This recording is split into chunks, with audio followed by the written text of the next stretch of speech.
We're live. All right, good afternoon, everyone. Welcome to this innovation series. It's very exciting to see a room full of colleagues from across the spectrum of what we do. I see a lot of colleagues from BMS, from the region, as well as our your policy and program support. Let me welcome Lily and Johannes. They're our distinguished colleagues and speakers today.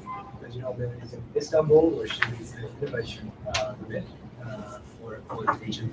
And Johannes is the powerhouse. He's got a very distinguished career, so it's a very good man. So I president and he works with Program Institute more recently, and very fortunate to be able to benefit from his advice on many of these new trends that we'd like to inject into our program. I think today we'll hear a little bit about a really interesting tool that we had a preview of back in October during Istanbul Innovation Days, which we did get together for the region and beyond the region, where we started thinking of ways to really turn around our project design type approach to see what entry points we have for innovation. How can we make it in a way easier and more intuitive? Before we kick it off, just to say that in terms of the context of this, some of you may have seen an email from our associate administrator in which he introduced some revised program tools, program design tools, including a new guidance on theory of change. And this is very, it's quite an impressive chart that we want our offices to be able to send us whenever they provide a country program document. And it almost struck me as being overly complex in a way, but we'll see how that goes. Meanwhile, I think this effort and the toolkit today really complements quite well that corporate direction of working on the design phase of our programs and our projects for better impact. So we're very pleased to have you guys here today and kick it off. Thank you. And we have, of course, some colleagues hopefully who are connected. Yes, welcome to them too. They'll be able to ask questions. Perfect. Hello. Grab a chair. Okay. Oops. You and I are a horrible team. Yeah. I'll stop clicking. Oh, this mouse is not really working. Perfect. But, sorry. Sorry, Millie. Why don't you just present yourself while I figure out the Google Hangout? No, but the IT guy said we just need to pull the slides up, and they're gonna see the That's slides. not what he told me. Really? Okay. All right. So, hi everybody. My name is Millie. We're gonna talk to you today about two things. One is the Hackers Kit, which was our way of thinking, how do we make innovation more of a DNA of what we do? And as a part of that, but a very significant part, while we talk a lot about scaling up, it has become more of a cliche than something that we deliberately and strategically approach to. We partnered with Johannes to review what are some of the efforts that have taken part within the organization to date, and how can we be more strategic about it. So in terms of the day, we're going to talk to you a little bit about the kit, the reasons for why we came to this, how is this not yet another toolkit? We work with a number of country offices, and when we came in, the first thing that sort of met us was, oh, please, just not another toolkit. So it is a toolkit, but it's not a toolkit. And then what's in the kit, and then Johannes will take over and talk to you about the scaling methodology. Just before we go on, has anyone hacked anything in this group? Have you guys hacked anything? Do you have any lefties in the room? Lefty. No, not politically. Not political. I'm sorry. Left-handed people. No liberals here at all. Yeah. I feel strong. Yeah. So apparently, a whole lot of R&D around different products, for example, vacuum cleaners and what have you, are done for predominantly right-handed people. So lefties need to find their way and tinker around it. The reason I ask why the hack, we'll get to it. It's a Hackers Kit. We were basically given a mandate not to change anything in terms of the rules and procedures, but sort of hacked the innovation into it, and this is the result of it. So, why the kit? There are two sets of reasons that have led us to this work. One is internal. Innovation is about 5 or 6 years old in UNDP, and we have a number of independent evaluations showing that business units who have jumped on board have been able to mobilize new money for our offices in the field, have been able to design better products for the governments, have been able to build new skills for their staff. That said, the innovation champions in our country offices are still very much considered to be a bit of oddballs, right? There's a whole lot of conflict that they face internally around the stuff that they do. And to a large extent, they're considered as somebody who's really just hacking on the margins of what UNDP is supposed to do. So in a way, what we really wanted to do is try to build a formalized interface between them and the services that they provide to units within their country offices and the broader UNDP. So this is an internal factor. External factor is that increasingly we see that there is a lag between the progress and development thinking outside the organization. And I don't really think this is just the case for UNDP, right? But since I work in UNDP, this is the lessons are coming from it, and what's happening on the inside, and our ability to help the organization metabolize that change, to bring in the new stuff, and bring value to our clients from it. So, for example, you have outfits who are premised on the fact that national statistical institutes will be the thing of the past 5 years from now, right? People who are saying these institutions will just not be relevant anymore because by the time they publish the data is already outdated. You have outfits who are using virtual reality to stimulate people to save by getting them to see the older version of themselves. They have shown that the millennials are more likely to put a higher percentage of their salary into savings. So two very different types of speeds with what's happening outside the UNDP and the types of things that we're doing inside the UNDP. So we wanted to, with this thinking, we wanted to have a set of products that will help us on one side build that more of a formal interface between our innovation champions, but at the same time, have a set of tools that will help us catch up with the lag and the speed of progress that's happening outside UNDP. So how did we start? We made a deliberate decision to use business processes around project management because project management remains for UNDP a vehicle through which we deliver our policy and program support to our clients. And we looked at POP, which is very much, and you know, I'm part of DIG, so I know when I'm talking here.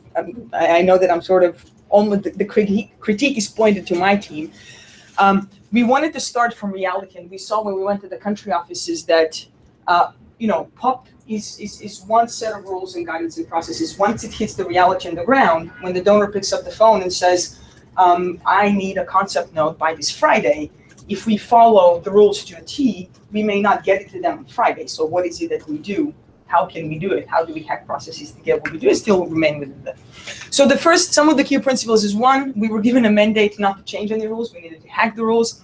Start from reality, add immediate value. We did this work. We went into the field, worked with 4 country offices, over 25 project teams. And our idea was give us your projects that are either at the beginning, middle, or the end. Concept notes you're designing, projects you're implementing or closing. And we will design tools around the issues that you're facing right now. Because we knew that in this process, we will be taking up the time of our country offices. So we really felt that even though we're designing this thing primarily for the much wider audience, we needed to bring immediate value to the country offices who we were working with. So we will go into a little bit more into what the parts of the kit are, but basically what we came up, this is going to look very familiar if you work for UNDP, which is the way, you know, these are the different steps into the process. Now, the language has somewhat changed recently, but ultimately there's scoping, implementation, and closing. And we were very quickly able to identify some entry points. And other than top here, I don't think innovation is a word really shows up anywhere. And this was a deliberate effort. Throughout this work, we were sort of talking, we will be successful 5 years from now if we sort of work our own team out of existence. If there is no more innovation team at the end of next strategic plan, because ideally everybody in the organization gets to do some of these things, and we will go into the detail. So in working with these 25 teams on the ground, there were probably 5 key principles that we have picked up on that we can work to embed into our processes and then underline the actual hacker skip. The first one is the multiple futures. So, and this is where it sort of maps out into the process. And what we've seen here is that a lot of our strategic planning, so if you think of our UNDAFs and our CPDs, they use a very complex process of consultations, but really map out probable futures. If you're a part of strategic planning in a country office, by the time you have a CPD, rarely does that CPD contain any information that surprises you, right? What we've been seeing quite a bit in the outfits that have been doing a lot of the work differently is how do you map out different types of multiple futures of a given sector, right? So how do you look at some of the more plausible futures or even possible? This is the resource mobilization space for us, right? So as an example, alternative finance is a big sector for us in the Undp. Bear is working on it. We're working on it. There is an outfit that was looking into what is the future of alternative finance, and they build the fictitious company that says you can sell your genes, you can invest your genes, right? You can sell the data on social media, you can invest that data.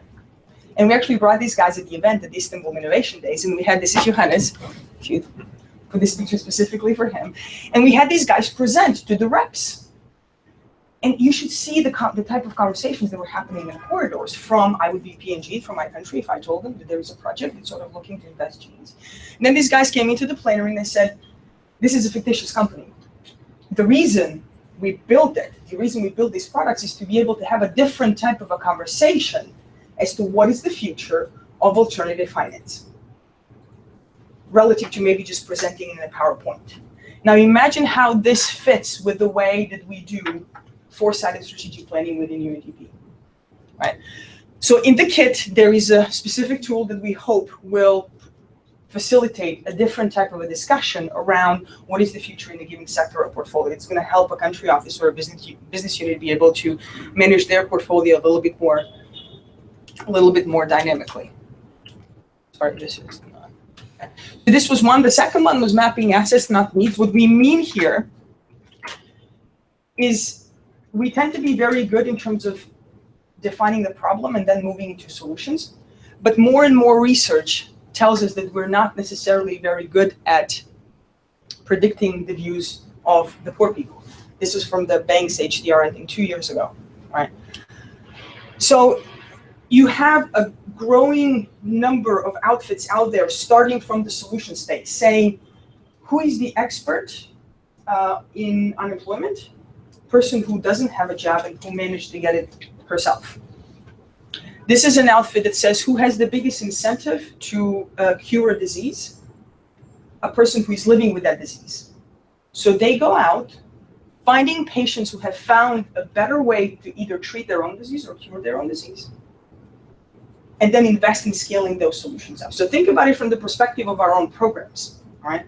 Instead of saying we're going to come up with the solution to corruption in Kosovo, we go out to try and find the person who may have solved that problem.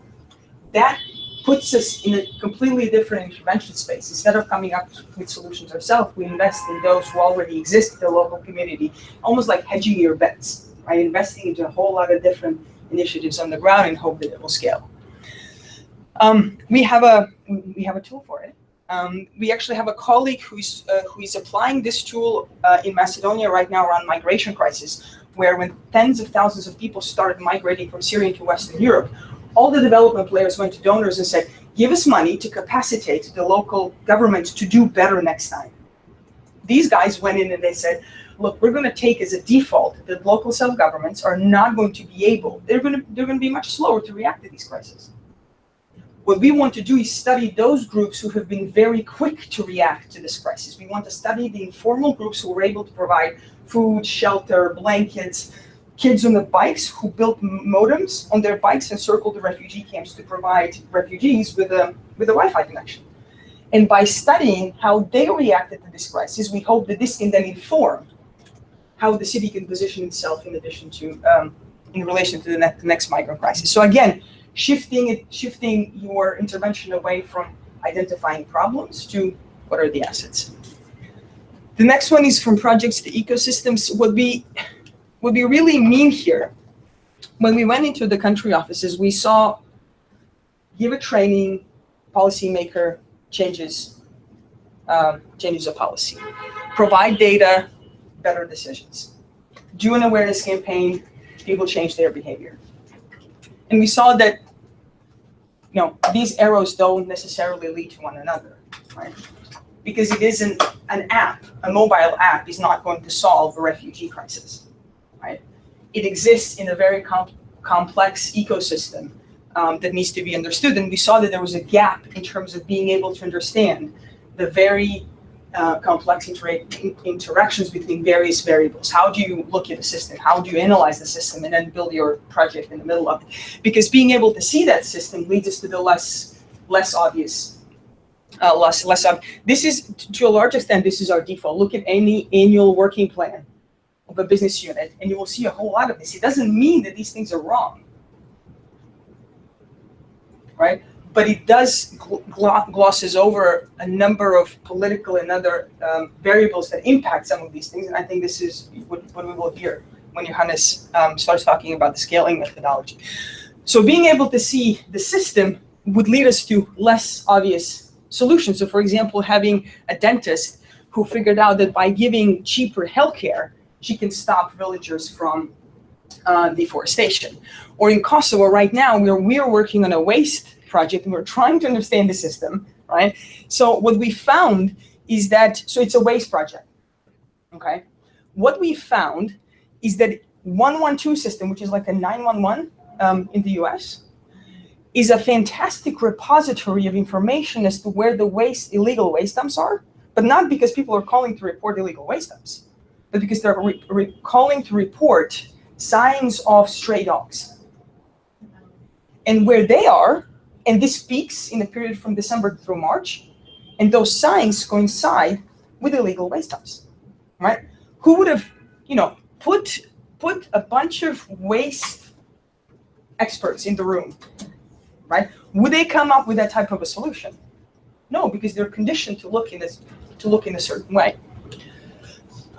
So here we also have a tool. We have about 19 tools. We'll get to that.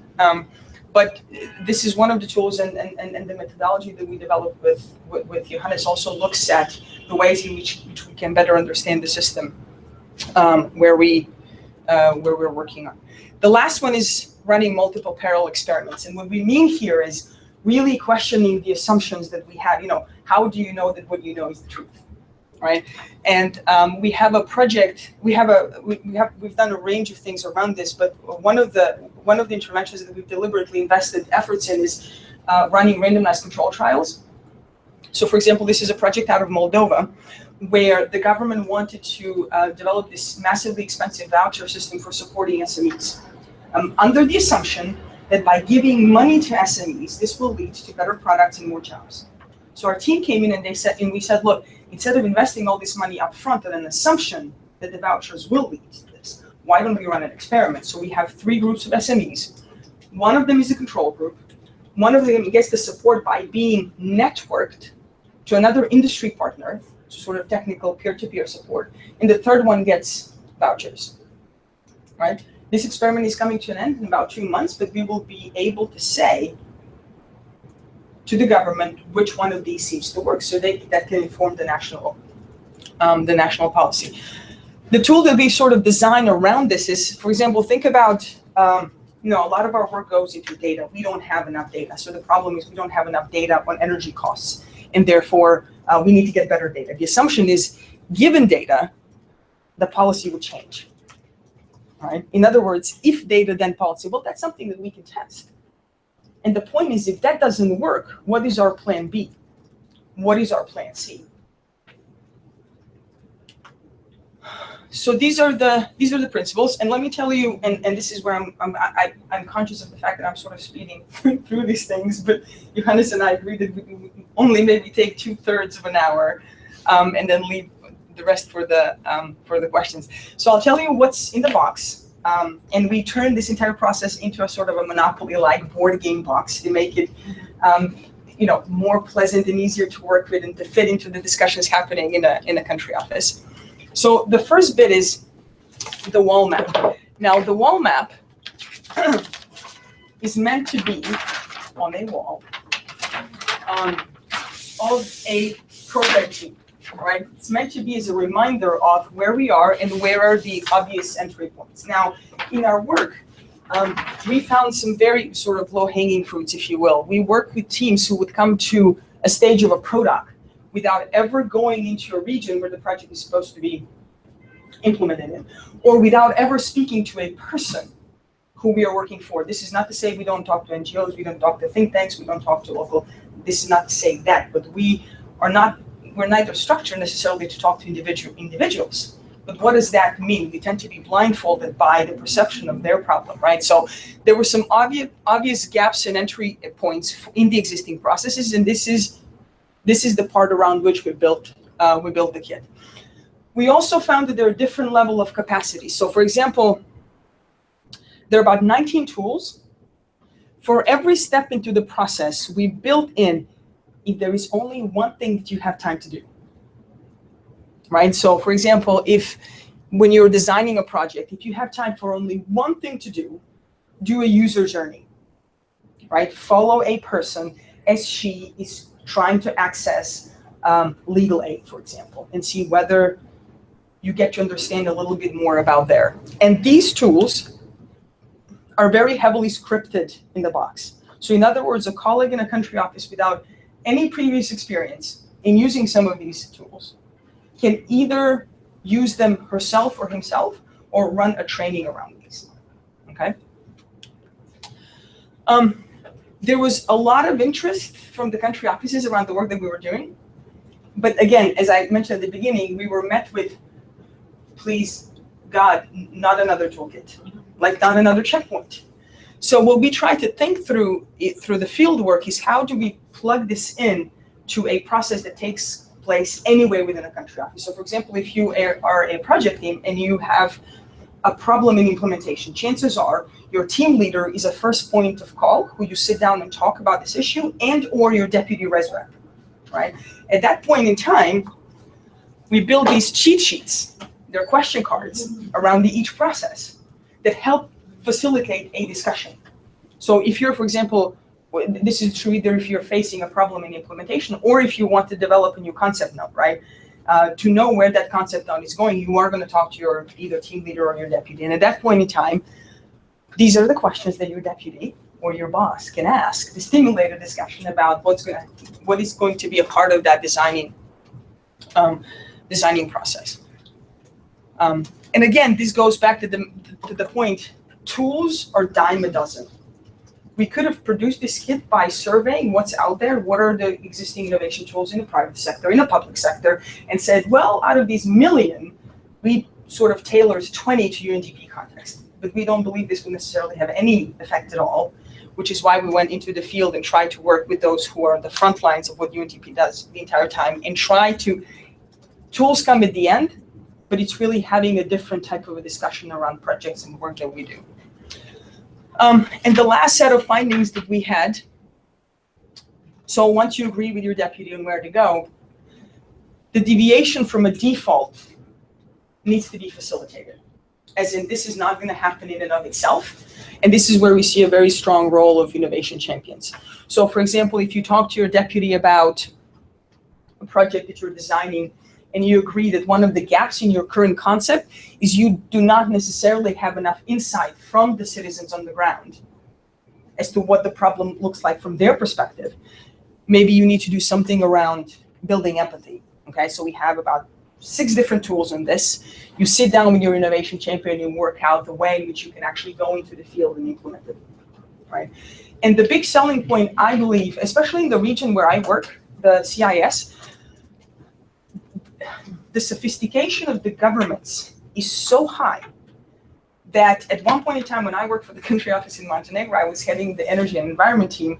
The new minister came on and we had a meeting, and he said, well, you know what, you guys have these amazing rosters of experts. Just give us the roster of experts. We can manage those. I said, what? He's like, I need something from UNDP that goes beyond managing a roster of experts and referring good speakers for the events and very good expertise from outside. All of these things can be done internally. The kit is premised on the fact that the capacities are inside the organization, that we don't need an expert on scanning the horizon, that this is a skill that can be taught, under the assumption that this is something that the senior management thinks will bring the value to the organization. And at the end, this is these are the tools. So we have about 19 different tools around, analyzing your portfolio, designing projects, implementing projects, and then closing your project. So the kit was designed last year. We launched it at an event with about 80 colleagues, and now we have 6 or 7 teams who are using it on a number of different. So we have a positive deviance on migration. We have a parliament project in Kyrgyzstan using building empathy in Moldova. There's a new national development strategy we'll be building. We'll be doing systems analysis and horizon scanning. We are designing a number of trainings that will help sort of socialize some of this. Yeah, so that's my spiel. That's the kit. Thank you very much for the time. So, is it okay that we go directly into the next presentation and then we can have Q&A? Yes. Yeah. So thanks very much. This is a hard act to follow, and I have to be very brief. Let me just say that when we did this in Istanbul at your launch event, we had 2.5 or 3 days basically to cover the same ground. We have to cover in about 35, 40 minutes here. So there's more behind this, as there is more behind Millie's stuff, and I would just recommend that, especially Millie's stuff, dig in deeper as you have time to follow up from this presentation. So here, the rest of the presentation before we go to Q&A, basically I want to sort of change the focus a little bit. A lot of the work of the innovation hubs anywhere is focused on innovation. How do we do innovation better, more creative, more frequent, more effective, impactful in terms of sort of what the innovation and how the pilots function.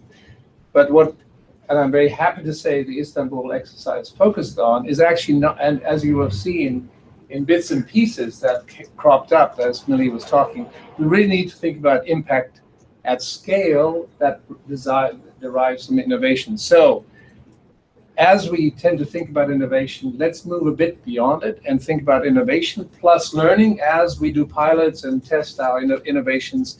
Of course, learning is critical, but then also think about how we move to scaling the impact beyond the innovation that we are dealing with. Now, the good news is that you're not alone in this institution and UNDP in thinking about how do we move from innovation, from pilots, from one-time interventions, one-time projects, how do we move into more systematic approaches to scaling? And indeed, in many corporate mission statements, strategies, theories of change, you have scaling actually it has become a pretty important corporate sort of objective. And that's true for these organizations I've worked with for the last 10 years or so on scaling, how to introduce scaling more systematically. However, what we found in working in this space, is that actually very few organizations have yet successfully mainstreamed the scaling perspective together with innovation and learning into their sort of corporate strategies. Think about UNDP, and we'll go there next. So how successful has UNDP been in mainstreaming the scaling dimension in its work? Well, there are quite a lot of, and you see here, quite a lot of, if I go back, and my affiliation with UNDP goes back quite a few years, I actually was involved in a Tajikistan scaling up experiment, if you wish, or country program review back in 2012 with Rasto Verbensky. There was a scaling up guidance note that was produced in UNDP, very intensive exercise, but it fundamentally led nowhere. When I recently asked a lot of country representatives from your teams, have you ever seen that guidance note? Nobody had, and I'm not sure whether any of the room here are familiar with it. The corporate strategy actually, no, that was too fast. The corporate strategy 1417 has innovation, learning, scaling up very explicitly as one of its sort of legs that the scaling up, that the strategy stands on. I was involved in the scaling up scan of the RBAP program, Country Programs 2013. Your new relatively new quality assurance process actually has a line item about scaling up, but no guidance about how you actually deal with it. You have in UNDP's evaluation guidelines, you have reference to scaling up, but again, it's not clear how an evaluator would actually assess scaling up. Istanbul Hub, however, now actually asked me to work with them in the context of the exercise that you just heard about, to basically try and see how one could integrate innovation, learning, and scaling up into a sort of comprehensive agenda. So that is what very briefly we've tried to do. We used the framework that we had developed over the last few years in working with different organizations, including UNDP, came up with 6 key questions, which I'll come back to in a minute. We applied this framework in a review of 4 UNDP country programs, basically looking at the programs through the lens of the 6 scaling up questions. We drew some lessons for UNDP, and a summary paper on this is going to be published shortly with Rusto and Millie and myself as authors.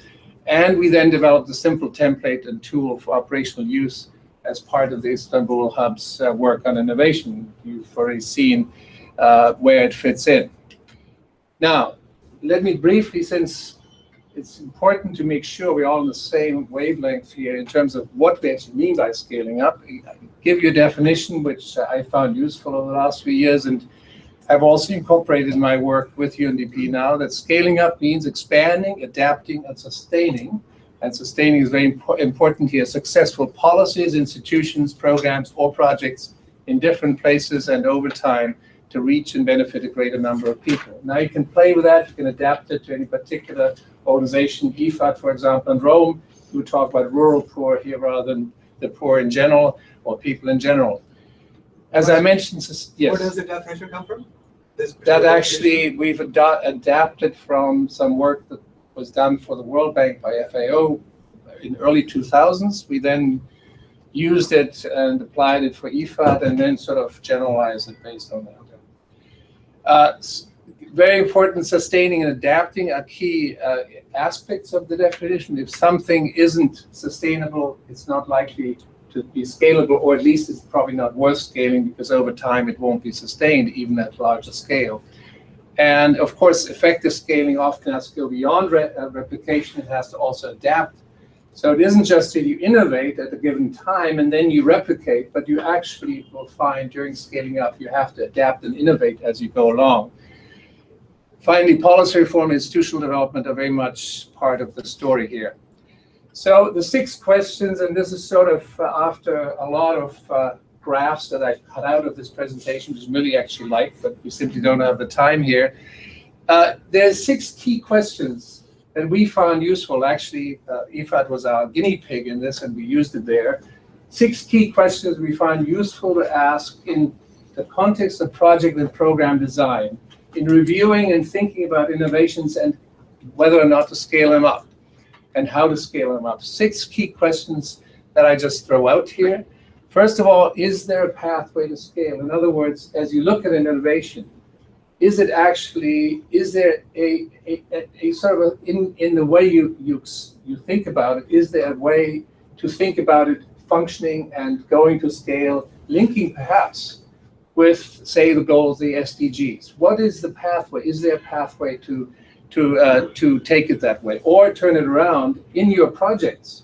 When you go to a particular country program, has the program manager actually thought about what happens at the end of the project? And is there actually, beyond the project, what comes next? Have we thought about the pathway to scale up beyond the end of the project?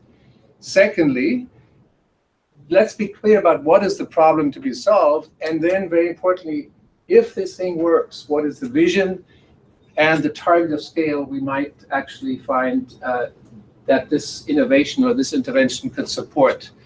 Now, given SDGs as a key organizing principle for your work, I would argue, try to link an innovation intervention in terms of the scaling up trajectory that it might serve, link it wherever possible to probably country-specific SDGs.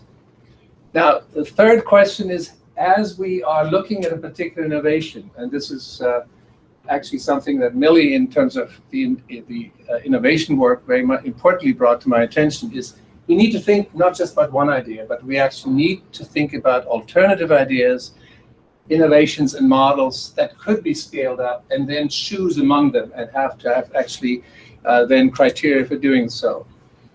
Very critically is the fourth question, if you think something should and could be scaled up, what are the enabling conditions that actually make it happen that can get in the way?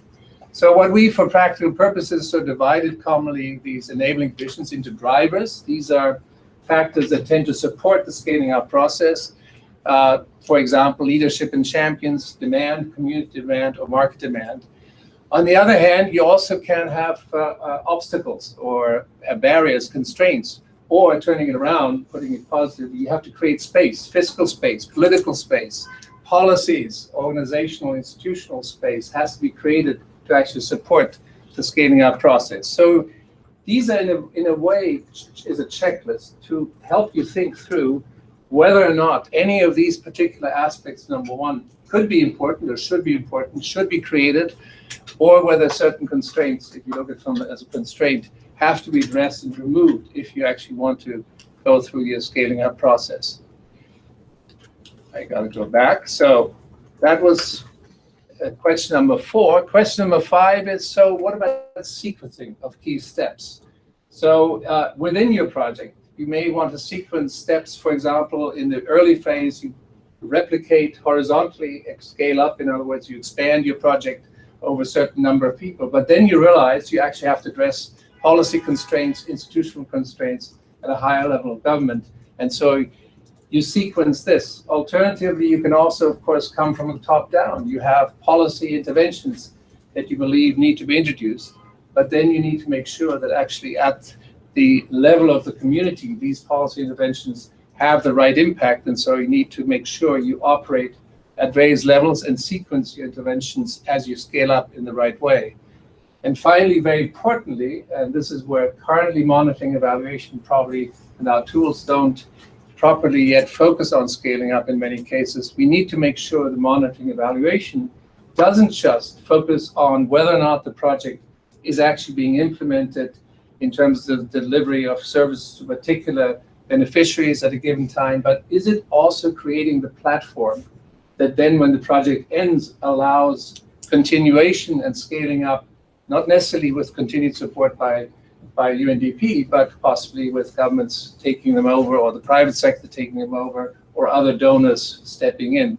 So is your monitoring evaluation system actually allowing you to judge whether or not you're creating the platform for scaling up?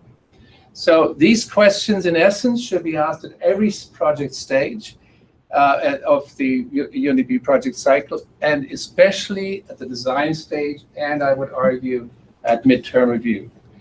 Now, we explored, sort of experiment, if you wish, with these 6 questions, this basic framework, in these 4 UNDP country programs, BIH, Egypt, Moldova, and Tajikistan, and wrote up detailed reports, worked with the country teams, and I'm happy to say that they actually found the approach that we proposed here and experimented with helpful in thinking through their own programs.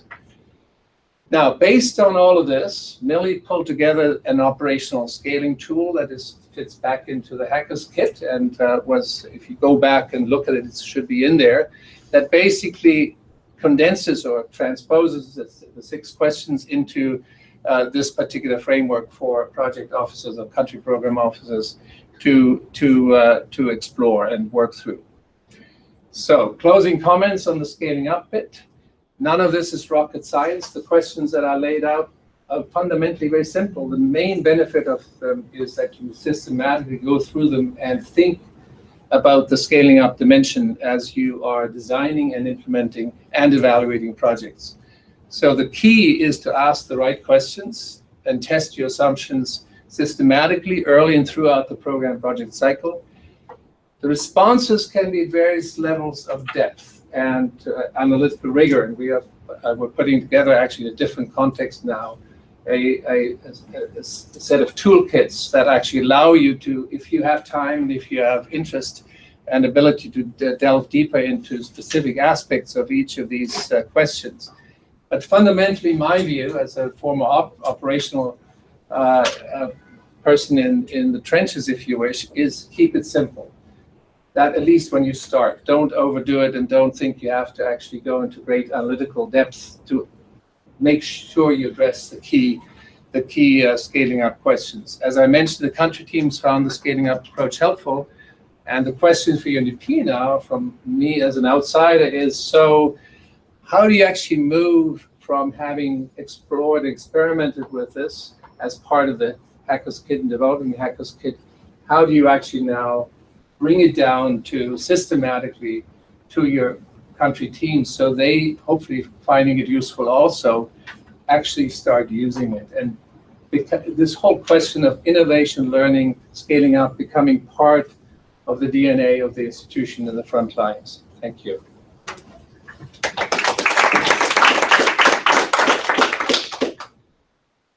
Well, thanks very much. That was quite intense. The sort of thinking you put into this. Thank you. Let me throw it open maybe for questions now. See if any colleagues have anything they would like to. Welcome everybody. It's great. It really is. And you know what you just said about the scaling, there's a very specific category in our program and project quality assurance. And you're right. There's very little guidance as to what we have our own definition. We work on that, say through the innovation facility, and a very good idea along the lines of what we said. But I'm not sure that that's 100% clear in terms of the follow through. Excuse me, I'm losing my voice. Let me just, it was just a side comment. Let's just maybe throw it open for questions.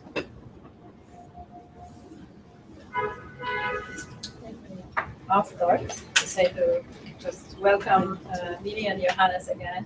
We had a meeting this morning. Joanna Kazana from Arbeck, just in case we haven't met. We had a very good meeting this morning, and I think that this innovations work that is happening in Istanbul, happening in a number of country offices, not only in the Arbeck region, but also a few others are experimenting, is very exciting.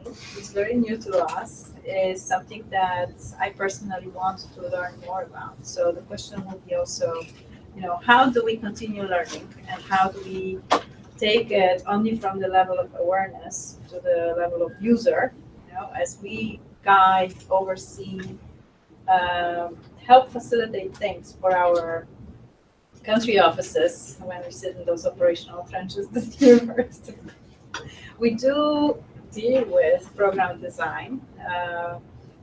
First of all, on the corporate level, we participate and we contribute to the design of the strategic plan. Secondly, we also design regional programs and also the country programs. We provide a lot of feedback in a really structured way to our country offices. Bernardo will confirm, because he's also part of the system that we have established for the packs and pre-packs, etc., when we appraise their 4-year strategies or 5-year strategies. So the question is, how do I become a user of what you are talking about? And going to the toolkit, I wanted to also give you congratulate you for this Hackers Kit, because it may sometimes seem basic, but it's not basic, because it professionalizes the conversation, and it goes deep into all of the important questions that have to be considered at the stage of program design. And in some cases, you will have a very professional program officer with great advisors and experience, and a habit of going to the communities and asking communities to be part of the process. And I recall my own experience of having worked in a really very good team on HIV/AIDS back in the 90s in the country office in Warsaw, in Poland, when we have invited people living with HIV right from the beginning of the work of this whole outcome, before the project started. And it was revolutionary, but it was so obvious, right, that this was the right thing to do under the leadership of a professional in Pfizer, etc.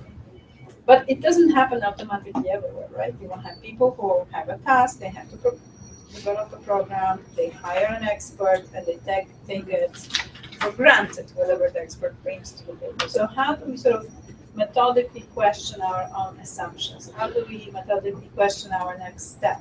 How do we methodically think, out of the box? And how do we methodically introduce creativity to the very standard, very mundane processes in a country office? So these are some of the first comments. Initial comments. I'm sure that covers it.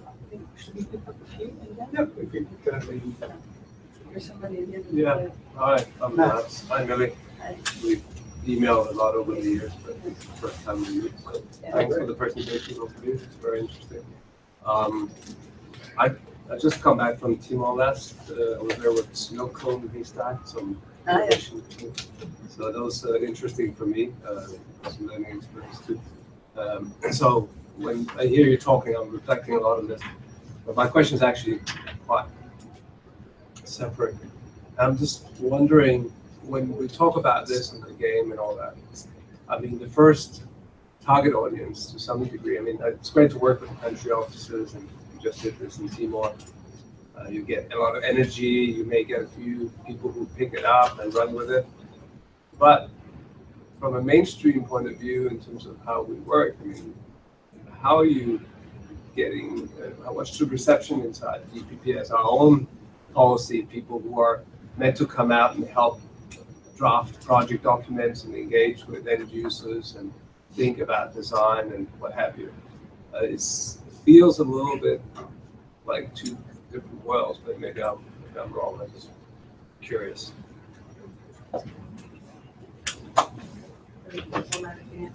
Two more questions. Great. We'll take one more. We start answering these. And then we'll Hi, I'm Owen. Fantastic. Congratulations. It's really good. Before this, I was working for the UK government in Rwanda, where we had a pilot phase for land rights where 3,000 landholders received it. We collected data. Everything was great, so we scaled it up to a systematic, nationwide, and then in 3 years, 10 million people had land rights when they didn't have it before. So and we used innovative approaches and agile management, and if you want to talk about it for ages, I'm not going to. But what was interesting, and what I'd quite like to hear your understanding on, was that the criteria for success was everyone has a land title, yeah?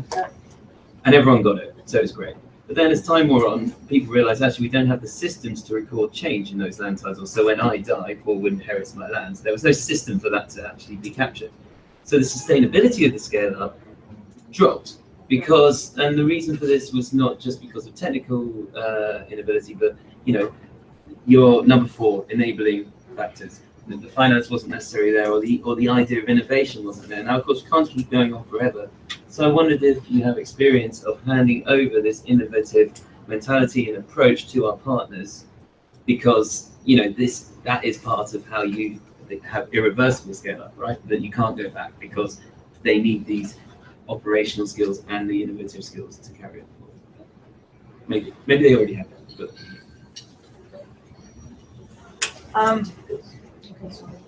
Yeah. Fiona, in terms of becoming a user, so I'll answer it in 2 ways, right? One is I'll give you an example as how Rasto became a user very early on, when he became the head of the Montenegrin office. It coincided with Julia coming as an innovation lead in Bratislava, right? So very intellectually they came together and so on and so forth. We knew his 2nd month in the office that if somebody's to come into the office and pitch for some seed money for a new project, he would ask at least 2 questions. Who outside of UNDP has already solved the thing that you're working on? Outside the UNDP. And what is new that we're suggesting through your concept note that nobody else is offering? this drove people directly to me who was in innovation focal point in the office. Like, oh, we need to come to Millie's office before going fast. Big for concept, right? Small rule that sort of changed the dynamic. Very quickly, we've had a couple of different sort of multipolar system in the office where there are a lot more colleagues who are doing innovation, if you will, who are able to sort of build this into the way that they do. So I think you sit in a really interesting position where you're an interface between what we do in country offices, which I believe, I would go to the question of BPPS. I mean, this is our bread and butter. This makes or breaks UNDP in the level of the field office.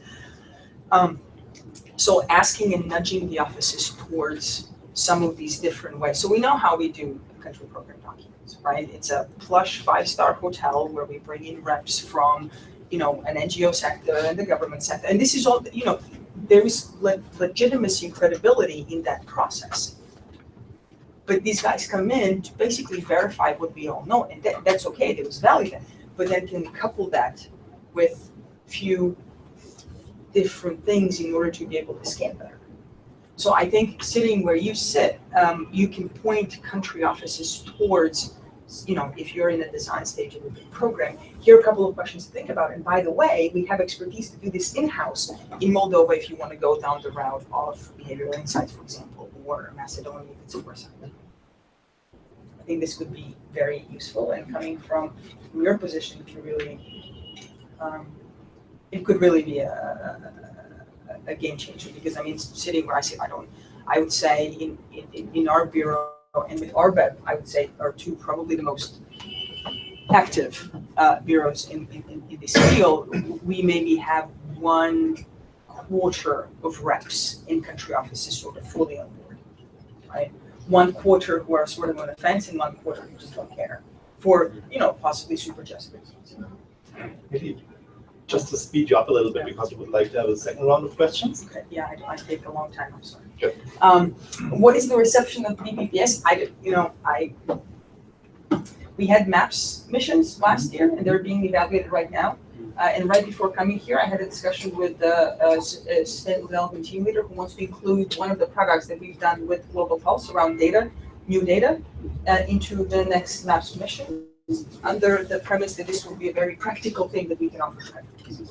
So this is an excellent signal, and we have a very small team, right? So we try to sort of deliberately invest our energy into the teams who really want to work with us, and then hope that others kind of come online. That's about as diplomatic as I can answer that question. But it's interesting, because we have a big institution behind a lot of what we do. Anyway, I guess maybe you can work on a few individuals and batch and see if you can convert some. The essence of understanding the uses in the design process and be iterative and prototyping is not that. I'm sure a lot of them would buy into it if it's packaged in a less jargony. Yeah, absolutely.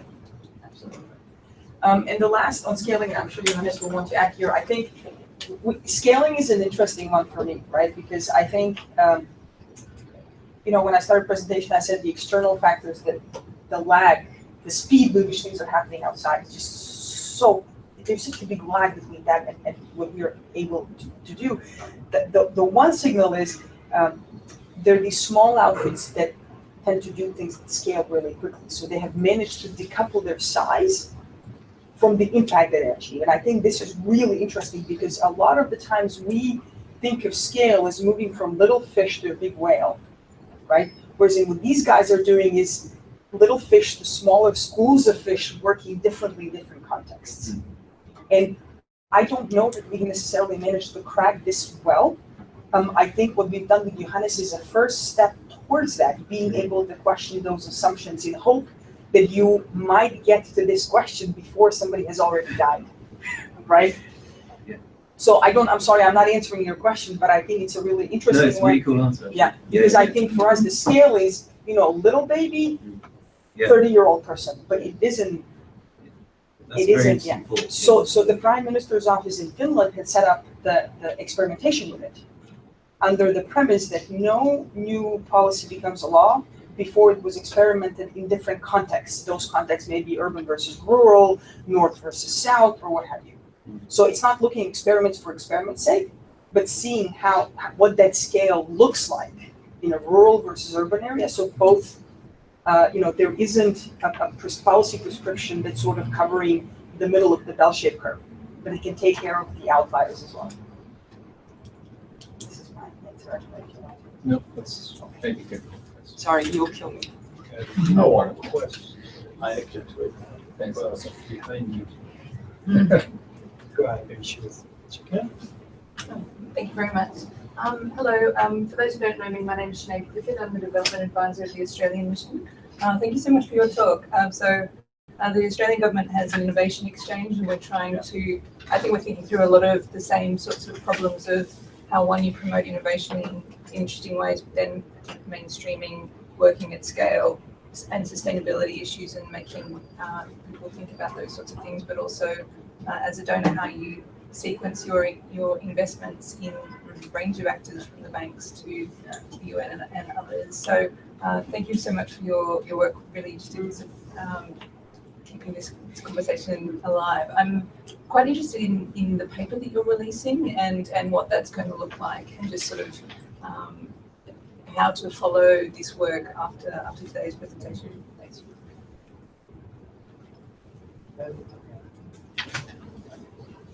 I'm asking a question on behalf of a colleague, but I'll first make a comment, Johannes, on scaling. Where, in Undp, we have kind of a double role as innovation team. We do the horizon scanning, we bring in ideas and concepts, such an outfit that has virtual reality on projecting yourself in 20 years to encourage saving. But then we have an institution that's not really strong on evidence base. So we also have the role of driving experimentation based on evidence. And for that, it matters that, in my opinion, we ask upfront, if you want to think about scaling, what's your evidence of impact? And what's your evidence of comparative advantage when we talk about policy? Because even in our own portfolio, in the other very strong region in Asia, when we talked about scaling with teams, they had great ideas, they had initial uptake, but many of that uptake indicators were vanity indicators. If we, for example, develop a game in Nepal to address gender norms that we want to change, and we have huge uptake by the urban youth because they play it, that's a vanity indicator. If we have a mobile feedback mechanism to source the voices of young people to then influence policy, it's not about how many million people we collect their voices of. That's an important part of it, but that's not the only part. We cannot talk about scaling if that's the only indicator we're looking at without the policy impact. So, in my opinion, the word ideas shouldn't be when we talk about scaling. It's not about ideas. It's about making ideas happen and collecting the evidence of the success of that ideas on different levels. So I would scrap the word ideas when we talk about scaling. It's about the experiments and the evidence, the results. That's just a comment. But it's important for our own narrative on innovation in UNDP to move away from one-off events that look at ideation to experimentation and testing ideas. And there again, kudos to Millie and the region who's setting up the first randomized control trial. The question is from another colleague, and it's about Millie. On the hackers kit, have you and colleagues used it? By the way, I just love the fact that we're using the word hackers in UNDP so much. There's one thing about this. Sorry. Have you used it with colleagues in designing the UNDP? UNDP, the UN Development Assistance Framework, and the CPDs, the country program documents? And if yes, what's your experience and advice for others, team leads who want to use it, particularly with elements of human rights-based approach, leaving no one behind? That is the question I was supposed to ask when we have a call. Paul. Hi everyone, my name is Paul Anderson. I work for the Talent Development Unit here at UNDP, which is part of the Office of Human Resources. And thanks to you both, it's a really great and exciting presentation. And particularly interesting for me because I work on the leadership development programs that we have. And we started a new program last year at the LDP, Leadership Development Pathway. And we worked closely with Bernardo, with Ben, with the Innovation Facility to see where we could really introduce innovation concepts throughout the program. So these programs for future leaders at UNDP, we did have a human-centered design course. We went and tried prototyping, and the first time around, we learned a lot of lessons. We've redesigned the program. But I think it's very exciting seeing this and getting ideas about what might come next and how in future iterations of the program, how we might work together again. I'd particularly like to say I'd really like seeing a physical version of the toolkit, because one thing that we did talk with the innovation teams about, could there be some components that we put into our program, and we did use the user journey as part of the coursework for that. But now we're looking at the physical kit. It's really kind of got me thinking, wow, is there a way for us to get this out to participants in this course, or to have more of these kits around? So that's definitely something we'd like to discuss. And maybe also building off of the question that Ben relayed about Undaps, do you have examples from the region where, so this is designed for project cycles, for programs, are there any examples of this kind of innovative hacking approach on the operations side, what UNTP does? And then one last question, if that's okay, so we are almost, go ahead. Hi, my name is Oscar Marquez, and I'm also from Urban, but in New York. In trouble making together. My question is on what, based on your experience in all these pilots, etc., what is the incentive for people to use this? Because you brought the example of scaling up document, which is there. By the way, the definition, I've been part of it, so it's quite close to what the definition that you have. What's the guarantee that this toolkit, this methodology, won't sit somewhere there with no one knowing and then blaming the document that they don't know it? What's the incentive? How to motivate UNDP staff to read it and use it? Okay. I'll start with that one. So I've worked on this for about 3.5 years now. I would say I've seen people move from, oh my God, I want to do this because I just want to get another job. No, but this was the first set of motivations. I would go into a country office on a mission. I would start with a presentation, as in this is what's happening, this is why we're here, these are our service lines. And there would be one person hanging in the back of the room waiting for everybody else to file out to talk to me.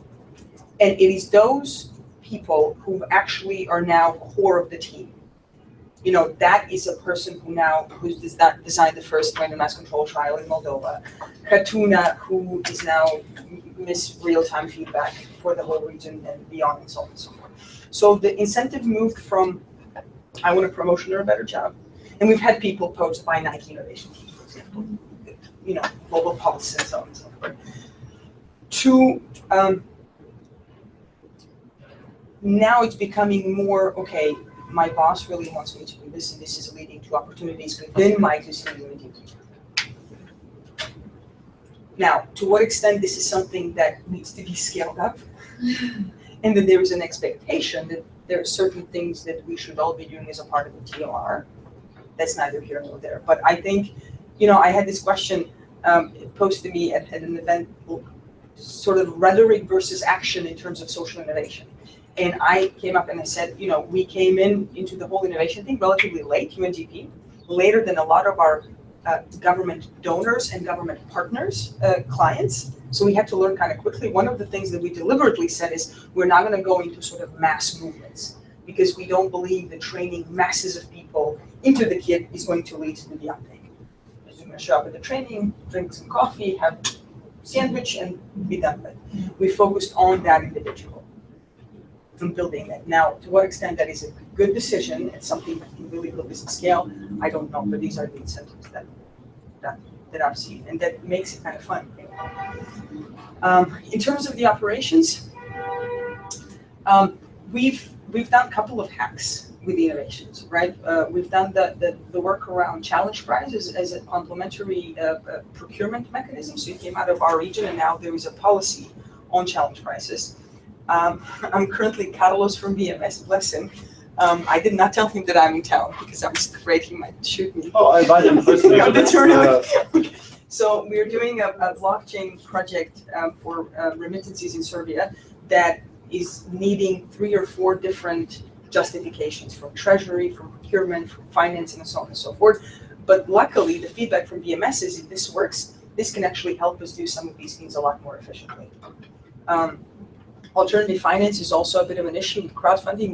We've been able to mobilize around 500,000-600,000 last year for country offices. And these guys are like the kings and queens of hacks. the ways in which they're coming up with semi-legal ways in accepting the money, it's a genius. Somebody should actually look into this, because this is our staff. This is how good they know the processes, because they know them so well that they're able to go around them without actually officially breaking them. But then the question is,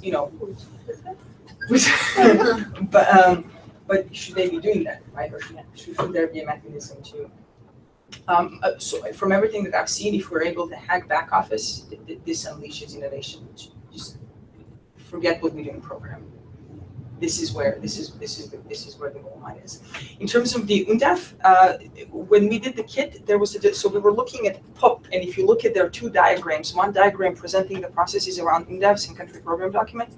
One diagram presenting processes around projects. They're connected by a line, because at the point in time when you, I think, justify the project, you need to say that it is in line with the CPD, Undp, and the national strategies, and so on and so forth. It was a deliberate decision to focus on the project. So we haven't necessarily used the project, but you'll see that we added the portfolio bit. That's not part of the POP, but that was our way to link it to Undp. What we've done is we supported the UN country teams to use different ways. So for example, right now with John Sweeney in Bosnia, we're doing postcards from the future for Undp, matching Undp and SDGs, for example. So we've done a number of foresight strategies, trying to stretch different multiple futures of development in the given countries to be able. Now, the trick to me is less so how do we do that first step, but how do we do that continually throughout the life cycle of the country. So Singapore government is the only place that I know of that has been able to not only have a foresight exercise, but have a continuum of exercises where their staff once a month gets a fictitious newspaper on their desk, and they spend one day reacting to the headlines. That's pulsing 30 years back and forth. And that's something very tangible. And obviously the Dubai with their Museum of the Future of the Government. That's another one. How do we follow the work? The question from the colleague from the Australian Development. Thank you. I think, we just stay in touch. I mean, one of the things for us will be to what extent is the kit leading to country offices being able to mobilize money? And we are thinking of the ways in which we can actually be tracking some of that. We would like people to blog about it as they have those types of examples. Because a lot of these things are, so for example, I ran my first training on the reverse engineering tool in the kit 2 weekends ago. I've used it before, but I've never trained other people to do it. And there are some things that went terrible, and there are some things that went really well. So, being able to sort of talk about it helps hopefully others not sort of fall down like I have.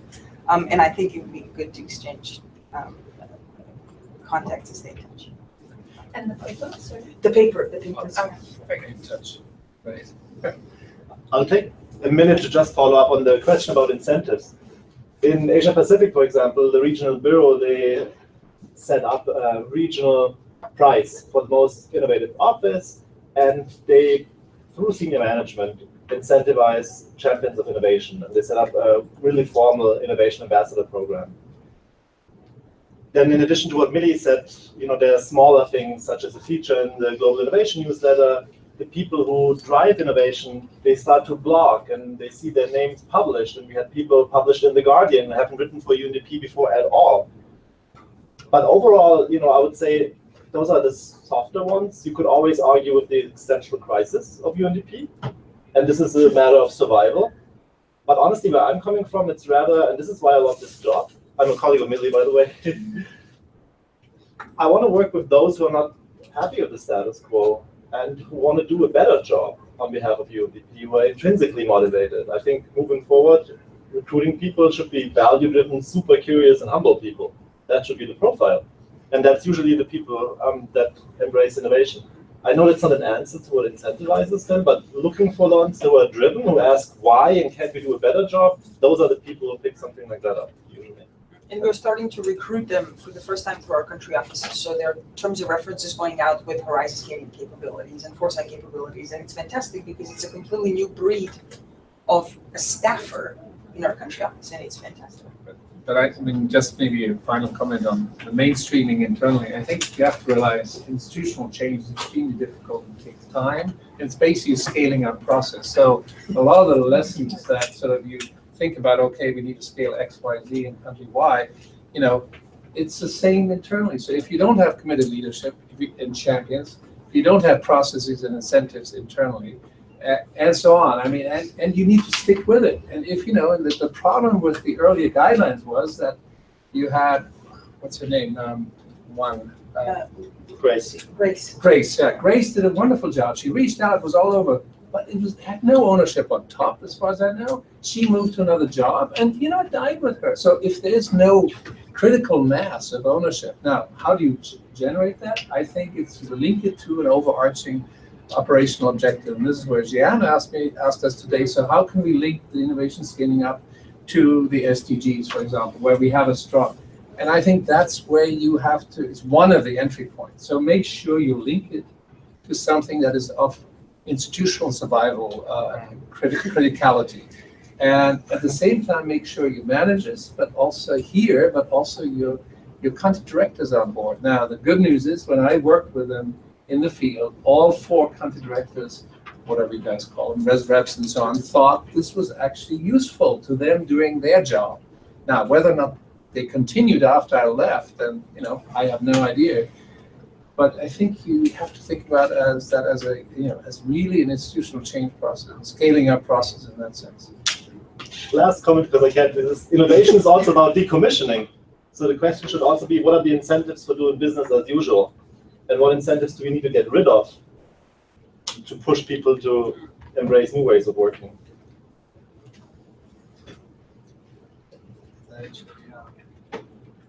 Any more urgent and burning questions? Well, then let me thank these wonderful speakers for this great presentation.